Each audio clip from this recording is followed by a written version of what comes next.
Now, you mentioned that you had seen ghosts when you were little. No, I didn't say that. Okay. That's what I heard from what you said. Just had a story. You were talking about kids talking to themselves. So you were talking to ghosts? No. A ghost was talking to you? My friend Rothar, shout out. Shout out. He called in like season 2 or whatever. And he talked to ghosts? No, his new niece, who just started talking to ghosts, was in a closet. Talking to a ghost? Talking to herself. Well, saying what? Saying what? In Cambodian. In Cambodian. Was it incoherent or was it? No. She was saying stuff like, "Oh, you too," or something like that, like in the closet. On this. Well, the skeptical viewpoint of that is children have imaginary friends, right? Imaginary friends. But is there evidence that imaginary friends aren't people that children happen to be able to see when they're young? You know, there's been correlation to the fact that children learn how to speak backwards at first. If you take a lot of baby blabbling and you reverse it, it kind of sounds like human speech. That's for like actual words, right? I mean, if you reverse well, yeah, there's something else called confirmation bias, where you hear what you want to hear. Yeah. So there's that too. Which there's a billion sides to this. We're not going to take one side. So you were talking to ghosts back in. Yeah. No. I did have a imaginary friend though. So you were lonely. Named Kevin. So you were lonely back then. Yeah, my family abandoned me when I was a child. Okay, and what did Kevin look like? He had no face. It was a girl. He had no face. It was a girl named Kevin. So Kevin was a girl, and she had no face. I think about it, she had like a tail and no face, and like a pointed tail and horns, and she was all red and bloody. But I didn't think that was weird then. Look, paranormal community does not appreciate fake stories. Now, we had to Reddit, probably one of the fakest sources in the world. A lot of Redditors are attention seekers. Okay, yeah, they make up these fake stories online. This guy got 57 comments. Yeah, that's more comments that he would have had if he didn't post his story. Well, this comes from a guy named Creative Username. Yeah, clever, very clever. It's titled, "This pushed me to believe that ghosts are real and that small children can see them." He writes, "I made a throwaway account because I know this sounds insane. I believe that there are happenings on this earth that cannot be logically explained. I've always been a little skeptical, but I didn't completely denounce that ghosts exist. However, I'm starting to think that they are definitely real, and that little kids can see them. Yesterday, Sunday, I volunteered to watch the little kids in my church while their parents were out volunteering. Our church meets in the community center, so that's where I was watching the kids. One baby, two 2-year-olds, a boy and a girl. And you were right, our church is not very big. After the center cleared out, it was just me and one other volunteer.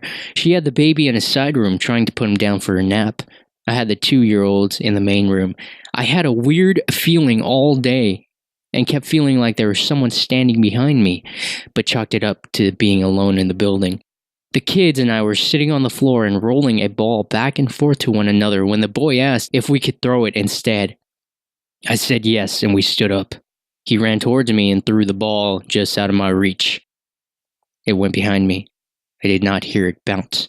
The kids looked at each other and started giggling.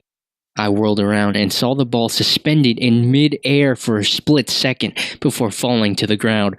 The kids just kept laughing. They started pointing and saying what sounded like the man. The man.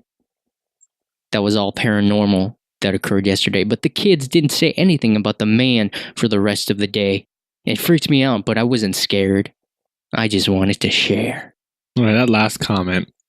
I wasn't scared, but I wasn't scared. So, in this specific encounter, there is an invisible man holding a ball up. Yeah, so there's suspended objects. Right, and the fact that the kids pointed and said what sounded like the man. They could have said something else. It could have been anything like anything. Japan, Japan. Iran.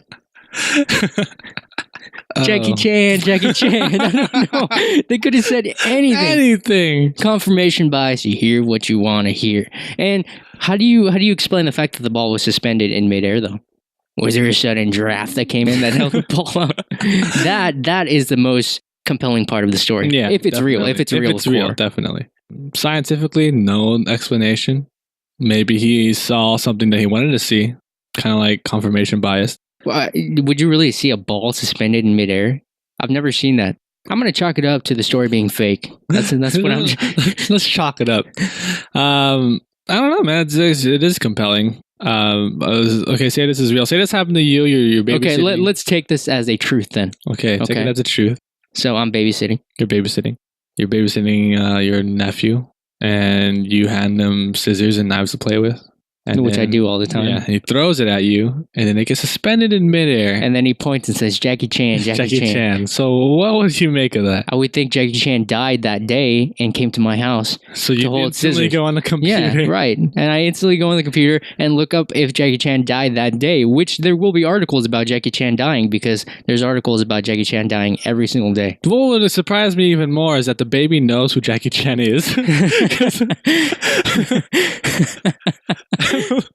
I think I would feel like the baby was even possessed by Jackie Chan, you know?